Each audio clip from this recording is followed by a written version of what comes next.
Asia cup rising stars के semifinal में बांग्लादेश से जीता हुआ मैच हार गई इंडिया ए। 388 रन बनाने के बाद भी नहीं निकला सेमीफाइनल का परिणाम। आखिरी ओवर में टूटे रोमांच के सारे रिकॉर्ड। सुपर ओवर में एक भी रन नहीं बना पाई टीम इंडिया। बिना खेले ही फाइनल में पहुंची Bangladesh. Rising stars Asia cup का सेमीफाइनल मुकाबला था और इसमें भारतीय टीम ने टॉस जीता था।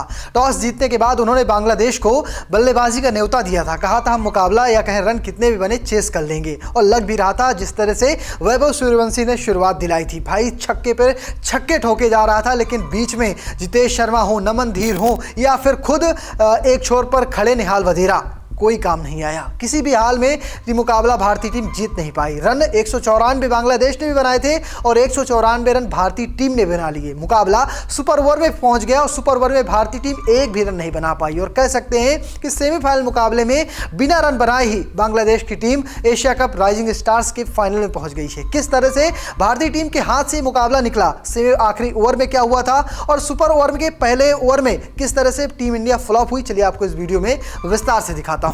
इंडिया ए ने टॉस जीतकर पहले गेंदबाजी का फैसला लिया। बांग्लादेश ए ने के लिए हबीबुर रहमान और जीशान आलम ने अच्छी शुरुआत की। हबीबुर ने 46 गेंदों पर 3 चौकों और 5 छक्कों की मदद से सबसे ज्यादा 65 रन बनाए। एमएस मेहरोब की 18 गेंदों पर 1 चौके और 6 छक्कों की मदद से नाबाद 48 रनों की पारी खेली। वहीं जीशान आलम ने 26, जावेद अबरार ने 13, कप्तान अकबर अली ने 9 रनों का योगदान दिया। यासिर अली 9 गेंदों पर 2 चौके और 1 छक्के की मदद से 17 रन बनाकर नाबाद लौटे। बांग्लादेश ने जिस तरह से आखिरी ओवरों में खेल दिखाया, उसी का परिणाम निकला कि टीम 190 रनों का आंकड़ा छू पाई। कह सकते हैं 20 ओवर में बांग्लादेश ए ने 194 रन बनाए, और कह सकते हैं सेमीफाइनल नॉकआउट मुकाबले के लिए ये रन काफी होते हैं। यहाँ कह सकते हैं पहली गेंद से आप पर 12 के स्ट्राइक रेट या कहें 12 का रिक्वायर्ड रन रेट होता है। और इसमें अगर गेंदबाजी की बात करें, गुरजनप्रीत सिंह ने कमाल की गेंदबाजी की, 2 विकेट चटकाए। इसके अलावा सभी गेंदबाजों को एक एक सफलता मिली। हर्ष दुबे ने 1 विकेट चटकाया, सुरेश शर्मा ने 1 विकेट चटकाया, नमन धीर और रमनदीप को भी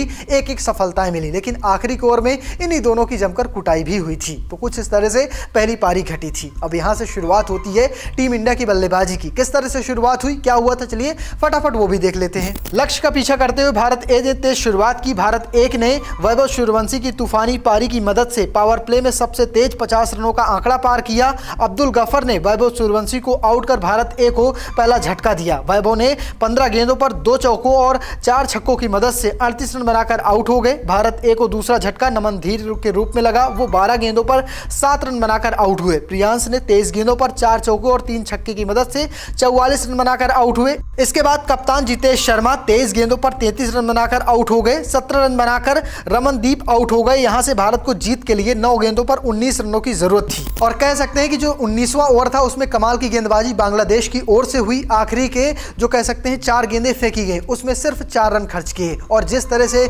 आखिरी ओवर आता है, वहां पर आखिरी ओवर में 14 रन 5 गेंदों पर चाहिए थे, और शुरुआत में आशुतोष शर्मा ने कमाल का खेल दिखाया। 2 सिंगल आने के बाद आशुतोष शर्मा ने 1 छक्का लगाया और 1 चौका लगाया, और आखिरी की जो 2 गेंद बचती हैं उसमें 2 गेंद में 4 रन चाहिए थे। लेकिन आशुतोष शर्मा तभी कह सकते हैं एक फुल टॉस गेंद पर आउट हो जाते हैं। आशुतोष के आउट होने के बाद आखिरी ओवर या कहीं आखिरी गेंद खेलने हर्ष दुबे आते हैं। हर्ष दुबे को 1 गेंद में 4 रन बनाने थे, लेकिन उन्होंने एक कह सकते हैं लॉन्ग ऑन में शॉट खेला, और लॉन्ग ऑन में शॉट खेला तो वो शॉट नीचे रहा। कह सकते हैं फील्डर बड़े आराम से उस शॉट को कह सकते हैं गेंद को कैरी कर लेता है, तभी हर्ष दुबे 1 रन पूरा कर चुके होते हैं। फील्डर की तरफ से विकेट कीपर को थ्रो किया जाता है, और इसी दरमियान हर्ष दुबे चालाकी के साथ दूसरा रन पूरा करते हैं, और जैसे ही विकेट कीपर थ्रो करते हैं गेंद बाहर निकल जाती है, स्टंप पे नहीं लगती है। जिसके बाद हर्ष दुबे ने निहाल वधेरा के साथ तीसरा रन कंप्लीट कर लिया। यही टीम इंडिया से एक गलती हो जाती है। अगर हर्ष दुबे और निहाल वधेरा वहीं पर चौथा रन पूरा कर लेते तो शायद टीम इंडिया मुकाबला वहीं पर खत्म कर देती। लेकिन कह सकते हैं सुपर ओवर में पहुंचने का जोश इतना ज्यादा था कि हमारे जो खिलाड़ी थे वो रन लेना भूल गए। कह सकते हैं यही नादानी होती, यही एक्सपीरियंस की कमी होती, तभी तो हम राइजिंग स्टार्स खेल रहे थे। और यहां से टीम इंडिया बराबरी पर मुकाबला खत्म करती है। दोनों टीमें 194 और 194 रन बनाती हैं। अब लगातार सुपर ओवर में तो भारतीय टीम को कोई हरा ही नहीं सकता। हर इंडियन ये सोच के बैठा था कि पहली गेंद वैभव सूर्यवंशी खेलेंगे, लेकिन कप्तान जितेश शर्मा ने क्या फैसला किया, पूरा देश चौंक गया। जितेश शर्मा खुद बल्लेबाजी के लिए आ गए, और जिसमें कह सकते हैं पहली गेंद पर वो बोल्ड हो जाते हैं, और यहां पर कह सकते हैं टीम इंडिया झटका लगता है। अब लगा था वैभव सूर्यवंशी आएंगे, लेकिन ऐसा हुआ नहीं। यहां पर आशुतोष शर्मा को भेजा गया,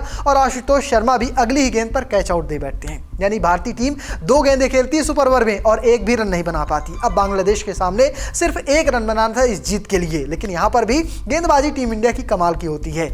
श्रेयस शर्मा गेंदबाजी के लिए आते हैं और यहाँ पर श्रेयस शर्मा ने पहली गेंद पर यासिर अली को कह सकते हैं कैच आउट करा दिया। अब दूसरी गेंद की बारी थी और 1 विकेट टीम इंडिया को चटकाना था, लेकिन तभी श्रेयस शर्मा लेग साइड गेंद करते हैं और जो वाइड करार दी जाती है और इसी के साथ बांग्लादेश ये फाइनल या कहें सेमीफाइनल मुकाबला जीत जाती है और फाइनल में एंट्री कर लेती है। और कह सकते हैं बांग्लादेश ने भारत को सुपर 4 में या कहें सुपर ओवर में करारी शिकस्त दी है और इसी के साथ फाइनल में टिकट पक्का करा लिया है। ना वैभव सूर्यवंशी काम आए, ना जितेश शर्मा का एक्सपीरियंस काम आए, ना प्रियांश आर्य काम आए, ना नमन धीर, ना रमनदीप, ना ही आशुतोष शर्मा काम आए। ये सारे ही बड़े नाम, ये आईपीएल के स्टार कह सकते हैं। इस राइजिंग सुपरस्टार्स का जो कप खेला गया इसमें बांग्लादेश के सामने बौने हो गए। फिलहाल आप किसे मानते हैं हार का कारण कमेंट बॉक्स में लिखिएगा और पेज को फॉलो करना, चैनल को सब्सक्राइब करना बिल्कुल मत भूलिएगा। धन्यवाद।